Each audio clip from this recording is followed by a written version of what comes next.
it to me like.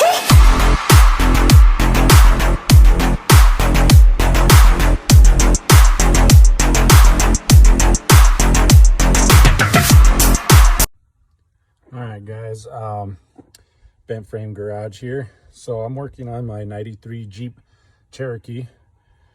Some of the footage is probably going to be on my GoPro. I don't know yet, but we'll see how it comes out when I edit the video. I'm just going to be doing this one outside because it's winter, but it's a pretty nice day. And it's a pain in the butt by myself to drag this thing all the way back into the garage with the four-wheeler. I don't got no one to help me today, so I'm just going to drop the tank here. Like I said, I've done this 3 times, so I'm just going to go ahead and do it a 4th time. And always remember, working on anything fuel related, always disconnect your battery. I need to see if these are loose. There you go. Guess I didn't tighten it very well. The last thing you want underneath the Jeep or any car is power, because get turned into a crispy critter real quick. I got my little makeshift fuel pump. I'm just transferring it from this Jeep to that Jeep, since I had recently just filled this up, so at least I'll get a full tank on this one. And okay, so my GoPro's being a piece of crap right now. So underneath here, you're gonna have your fuel pump connector. This one I've already taking this loose, so it's just a 3-prong.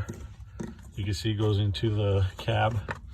And then the other one runs along here and it goes into the fuel pump. So you also have your main line coming out of the fuel pump, which in turn hooks into the fuel filter, which I've already disconnected because it's high pressure, so it's a pain in the butt, so I couldn't do it with the camera on. And then you have your fuel filter, which I recently replaced about 6 months ago. And then you have the output of the fuel filter, which would be out. And that one runs into still line, which goes directly to the fuel rail up there. And everything's good because I've taken these off and I've blown out the lines, and yeah, so worry about that later. So our next step underneath here is I'm going to get some penetrating fluid, WD-40 or something, spray these two. Okay, and it's really easy once you get these going. Okay, to get the straps off the tank, the easiest thing, definitely need some WD-40 or whatever your preferred. 15 millimeter, and I like this one for after I get the bolt halfway down because the studs are pretty long. So I usually will take a socket with me under there, so when I get a little bit further down and get that sucker off. Okay, so first thing we want to do, depending on where you live, these might be rotted to oblivion, but here in New Mexico is pretty dry. So first thing I usually do is just spray them suckers down. And like I said, I've already taken these off 3 times, so I can just put the box ratchet on there. It's rudimentary, but I'll usually get it to about where I can get a regular deep socket on there, and then I'll just hit it with the ratchet. The electric ratchet is a little easier. Okay, so on here, these are new lines, but a lot of these older ones, when they've been on here a long time, will get rotten and they'll kind of shrink around this and get stuck. So if you intend on putting new lines, it's easier just to take a razor blade and just cut these. Try not to cut anything else, obviously. Just cut these off and replace the lines, because they will get stuck to the fuel pump and you'll never get them off. But like I said, I use an angle bar, just kind of work it a little bit, work the edges off a little bit. For the most part, you should just, ow. Yeah, so there you go. And you'll get gas in your face, obviously. Then we're just gonna shove back up in here. Yeah. Same goes for the main fill line, but like I said, I've already got it disconnected, so I'm just gonna pull it out with the whole thing. A little easier. And the other thing are these vacuum lines. Last time I put it back, it should have been behind here, but this little union here tends to break, this little T. So a lot of times these will be rotted out. And on top of the tank, I actually have brand new breather valves that I got off eBay because I couldn't find them anywhere else. This is a brand new tank I put in about 6 months ago. And once you get them halfway down, if you have one of these bad boys, and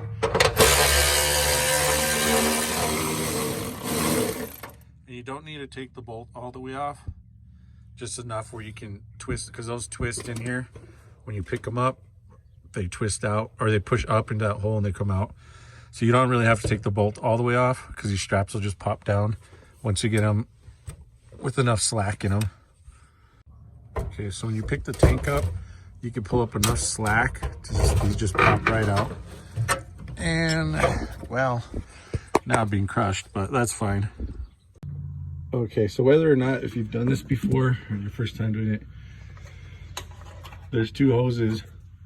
There's the big one, which slides up fairly easy, and then you got the small one, which is a real pain to get at. So once you have it angled here, it's pretty easy to get your screwdriver in there and pop these off. And you can use that angled pry bar to get these off. But I usually lube them a little bit before when I'm putting it back in, so they slide in easier. Otherwise, this is a nightmare. Okay, you're just gonna pry this hose off. And just go gently. Kind of hard. See, there it goes. Same's gonna go for this one. There we go. See? And that's how it's gonna look with them off. The fun part is to try to lift this by yourself while holding the tank up while putting those in. What I'll usually do is just lube that just a little bit, some WD-40 or something that'll kind of dry up.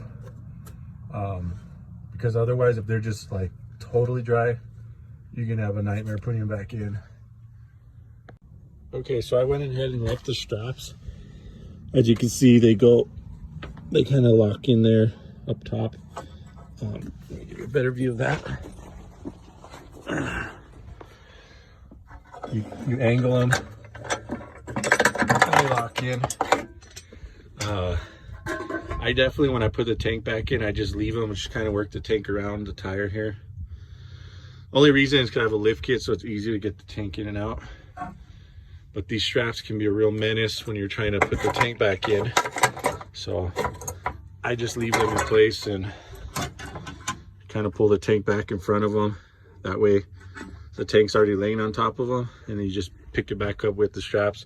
Otherwise, if you lift the tank up with the straps out, then you got to try to work these in around the tank, which is a nightmare. That's how I've done it. I mean, as you can see, this is a brand new tank. These are the valves, the breather valves I was telling you about. I got on eBay, I believe, brand new. Mine were cracked and they fell in the rubbers. Next time, I'm not going with an AutoZone Spectre cheap. I went cheap twice. Even though it was a warranty, it screwed me in the end. So this time I'll get like I don't know, Carter or something close to OEM. Yeah. All right, guys, this is where I'm going to splice the video because I got to get on the internet and order a new pump. And then I'll edit it in like if it was all done in one day. But until then, my Jeep's going to be sitting out here waiting for parts. It's supposed to snow this week, so oh well, I guess I'll wait and find out. All right, guys, finally got off work. Snow kind of clearing. I finally got my fuel pump. I just went ahead and ordered a Carter because there's some of the good stuff. Yeah, so I got the tank under there still. I'm gonna put it up here in the back and see if I can get this fuel pump mounted. All right, so what we're gonna do is we're gonna spin this ring here. We're gonna knock that loose, but I'm by myself, so I can't really hold the camera very well. Okay, so on this ring, it's just like it locks in here like like that, and you just with a screwdriver tap it out. All right, so not too bad.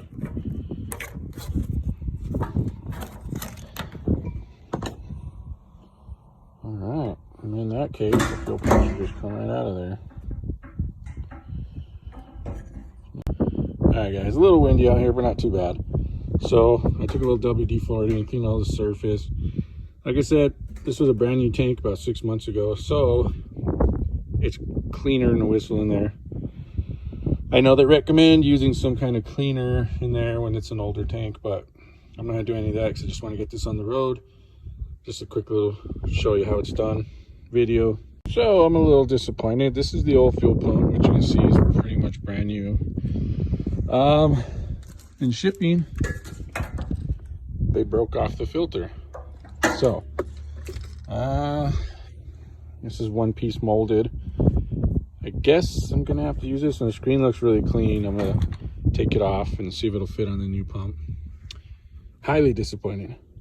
All right, and the package should come with 2 of these O-rings. I used the round one. That's one I originally took off.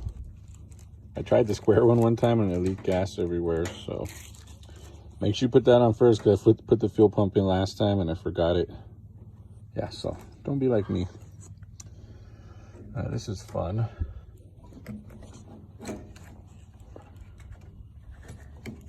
And there we go. That's it. Okay, so once it falls back in, it's kind of, you gotta wiggle it. You'll see the gasket falls right in there. You just gotta double check when you're putting the ring back on that none of the gasket's sticking out, because then you will get fuel leaks. All right, and I'm apologizing if I'm missing any steps here, but this little ring, it slides on when you're snapping it in. It'll lock into these little divots here. There's 3 of them. So it's best you tap them in a little at a time, because what happens if you do one side, like you just keep twisting from one side, sometimes the fuel pump will slide over and then that gasket will, yeah. So if I had my GoPro charged, I could have showed you step by step, but right now I'm just trying to get my truck running. Like I said, fuel tank goes right back in the way you took it out. I'm gonna spray a little WD-40 in there, just so that way I can have it a little lubed. All right. One of the other problems I ran into is always make sure your clamps are facing the right way. Sometimes they'll fall off and then you just put them back up there. And then when it comes to putting a screwdriver in there, it's impossible. So, sorry I'm breathing heavy. I'll be muscling this up there. All right, ladies and gentlemen. Once you muscle the tank back in, you just, you just cinch down your bolts to where the tank's nice and secure up there. One thing you want to double check is, see how I did that? Yeah, you don't want anything up there pinched. The same thing goes for these vent tubes. I kind of duct taped them down so that way they're up against the tank. Because the last time I did this, I pinched one between the frame here, or the body, and it was crushed. So now we can just, the way we took everything off, reverse it, hook everything back up. I gotta run down to the auto parts store and get a new filter, but I'm gonna mock it all up and I'm gonna just hook the hose up to it. That way nothing gets in there while I'm gone. All right, guys, so, well, there you go. So I finished all this in the nighttime. New fuel filter, China, obviously. It's all hooked back up. Now I'm gonna add some more fuel to it. I put about 6 gallons, and let's see if she starts up. All right, I was trying to get back before it got dark, but the warranty, getting my money back on the pump, was taking way longer than I anticipated. So yeah, we'll see what we can do in the dark. Okay. All right, for the moment of truth. So here's the pump. Didn't really sound like it picked up anything. Usually it makes a big old ruckus, but let's crank this beast and see what happens.